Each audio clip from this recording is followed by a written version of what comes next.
الحمدللہ رب العالمین والصلاة والسلام علی اشرف الانبیاء والمرسلین۔ انسان اللہ رب العزت کی مخلوقات میں ایک شاہکار تخلیق ہے جسے اللہ رب العزت نے بہت ہی خصوصی اہتمام اور امتیاز اور اختصاص کے ساتھ پیدا فرمایا ہے۔ اللہ رب العزت نے اسے اس اہتمام اور اختصاص کے ساتھ پیدا فرما کے اسے ایسے ہی آزاد نہیں چھوڑ دیا کہ یہ بے مقصد زندگی گزارے، بلکہ اللہ رب العزت نے اسے انتہائی ذمہ دارانہ ایک منصب عطا فرمایا ہے، اور وہ منصب یہ ہے کہ یہ اللہ رب العزت کا بندہ بن کے زندگی گزارے، اور اس زمین کے اوپر اللہ رب العزت نے اسے آباد فرمایا ہے، اور اس زمین کی یہ ساری چیزیں جو کچھ اس کے اندر ہے سب اللہ رب العزت نے اس انسان کے لیے بنایا ہے، اس کے فائدے کے لیے اور اس کے استعمال کے لیے اللہ رب العزت نے اسے مسخر فرما دیا ہے۔ اس زمین کو آباد کرنا اور اس زمین سے فائدہ اٹھانا یہ بھی اللہ رب العزت نے انسان کی ذمہ داری قرار دی ہے، اور اللہ رب العزت کی بندگی کرنا اپنی زندگی کے اندر یہ بھی اللہ رب العزت نے انسان کا فریضہ بنایا ہے۔ وما خلقت الجن والانس الا لیعبدون۔ اور یہ انسان اپنی زندگی کے بارے میں اور یہاں جو آیا ہوا ہے اس زندگی کے اندر، جب ماں کے پیٹ سے انسان پیدا ہوتا ہے اور قبر کے پیٹ میں جانے تک یہ جو انسان کا دورانیہ ہے، اس زندگی کے بارے میں اللہ رب العزت نے انسان سے حساب لینا ہے، پوچھنا ہے۔ رسول اکرم صلی اللہ علیہ وسلم نے فرمایا کہ آدم کا کوئی بھی فرزند، اور اس میں مرد اور عورتیں سبھی آتے ہیں، قیامت کے دن اللہ کی بارگاہ میں کھڑے ہوں گے اور اپنی جگہ سے ہٹ اور ٹل نہیں سکیں گے جب تک کہ اللہ رب العزت کو ان چیزوں کا جواب نہیں دے لیں گے۔ وہ چیزیں کیا ہیں جن کے بارے میں ہر انسان اللہ کے سامنے جواب دہ ہے؟ اس میں رسول اکرم صلی اللہ علیہ وسلم نے فرمایا کہ اللہ رب العزت انسان سے پوچھیں گے ان جسمہ فیما ابلاہ، کہ یہ تجھے میں نے اتنا خوبصورت جسم دیا تھا، اتنی صلاحیتوں والا، سوچنے والا دماغ اور بہت خوبصورت ہاتھ جو بہت کچھ کر سکتے ہیں، اور یہ قوتیں چلنے پھرنے کی، سوچنے دیکھنے سمجھنے کی، یہ جسم جو میں نے تمہیں عطا کیا تھا فیما ابلاہ، کہاں تو اس جسم کو گھسا کے آیا ہے، کہاں اس جسم کو استعمال کر کے آیا ہے؟ اور عمر کے بارے میں پوچھا جائے گا، اور خاص طور پر عمر کا وہ حصہ جس کو جوانی کہا جاتا ہے، شباب،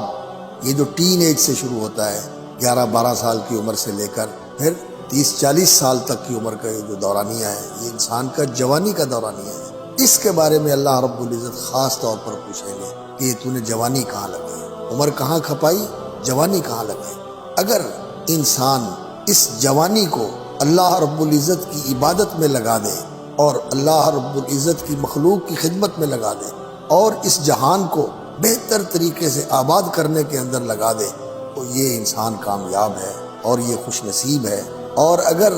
یہ زندگی کا دورانیہ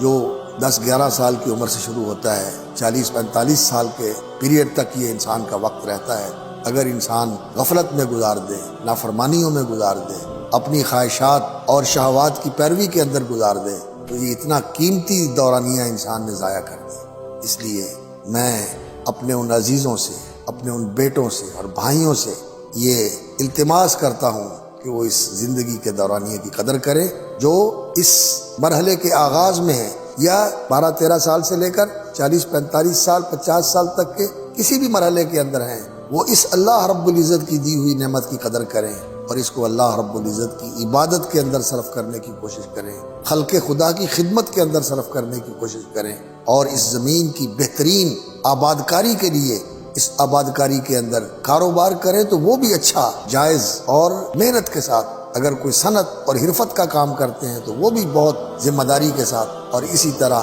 جو بھی کوئی کام ہوتا ہے اسے اچھے طریقے سے سر انجام دیا جائے۔ اور خاص طور پر جو اللہ رب العزت کی عبادت ہے، تو جو کوئی جوان اللہ کی عبادت میں اپنی زندگی بسر کرتا ہے، جوانی کے آغاز سے لے کر جوانی کے اختتام تک جو اللہ کی عبادت میں زندگی گزارتا ہے، رسول اکرم صلی اللہ علیہ وسلم نے فرمایا کہ اللہ رب العزت اسے اپنے عرش کا سایہ نصیب فرمائے۔ شاب نشأ فی عبادت اللہ۔ اور اصحاب کہف وہ جوان ہی تھے جنہوں نے اپنے ایمان کے تحفظ کے لیے اتنی بڑی قربانی دی کہ اپنے گھر بار چھوڑ دیے، اپنے قوم قبیلہ خاندان چھوڑ دیا، اپنے ایمان کو بچا کے نکل گئے، اور اللہ رب العزت نے پھر ان کی حفاظت بھی فرمائی اور اپنی عظیم نشانیوں میں سے انہیں ایک نشانی بنا دی۔ اور اللہ رب العزت نے قرآن مجید میں فرمایا ہے انہم فتیۃ آمنوا بربہم وزدناہم ہدی۔ وہ جوانوں کی ایک جماعت تھی جو اللہ پر ایمان لائے اور ہم نے پھر ان کی ہدایت کے اندر اضافہ فرمایا، ان کو مزید ہدایت عطا فرمائی۔ تو یہ جوانی کا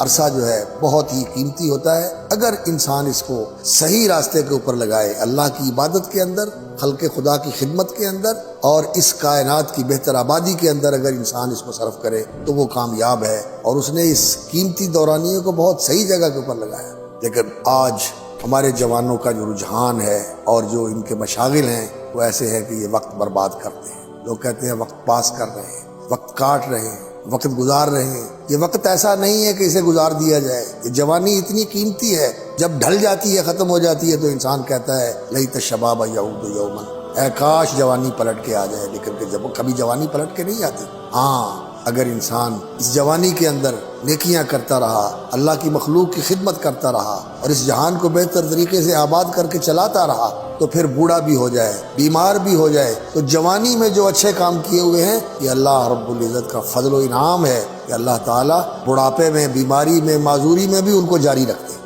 یہ جوانی اور صحت کے زمانے میں یہ کرتا رہا، اب بوڑھا ہو گیا نہیں کر سکتا، اب بیمار ہو گیا نہیں کر سکتا، معذور ہو گیا نہیں کر سکتا، تو وہ سلسلہ اس کا جاری رہتا ہے۔ تو اس لیے میں اپنے عزیزوں سے، اپنے بھائیوں سے، اپنے بیٹوں سے درخواست کروں گا کہ اپنی جوانیوں کی قدر کرو، اپنی جوانیوں کی قدر کرو، ان کو کارآمد بناؤ، ان کو نافع بناؤ اپنے لیے اور اپنے جیسے دوسرے انسانوں کے لیے، اور خاص طور پر اللہ رب العزت کے لیے اس جوانی کو ایسا اس کی بندگی کے رنگ میں رنگ دو کہ پھر آپ کو دیکھ کر لوگوں کو بھی اس کی طرف رجوع ہو، اور اس ایک پاکیزہ اخلاق رکھنے والا، پاکیزہ سیرت رکھنے والا نوجوان جب کسی کے سامنے ہوتا ہے تو پھر لوگوں کا خود بخود دل جو ہے اسی راستے کی طرف متوجہ ہوتا ہے۔ اللہ رب العزت توفیق عطا فرمائے ہمارے جوانوں کو کہ اللہ رب العزت جوانوں کو پیروں کا استاد کر، اللہ رب العزت انہیں بوڑھوں کا استاد بنا دے اور دنیا کے انسانوں کے لیے انہیں نمونہ بنا دے۔ اللہ رب العزت ہمیں اس کی توفیق عطا فرمائے اور ہماری مدد اور رہنمائی فرمائے۔ السلام علیکم ورحمۃ اللہ۔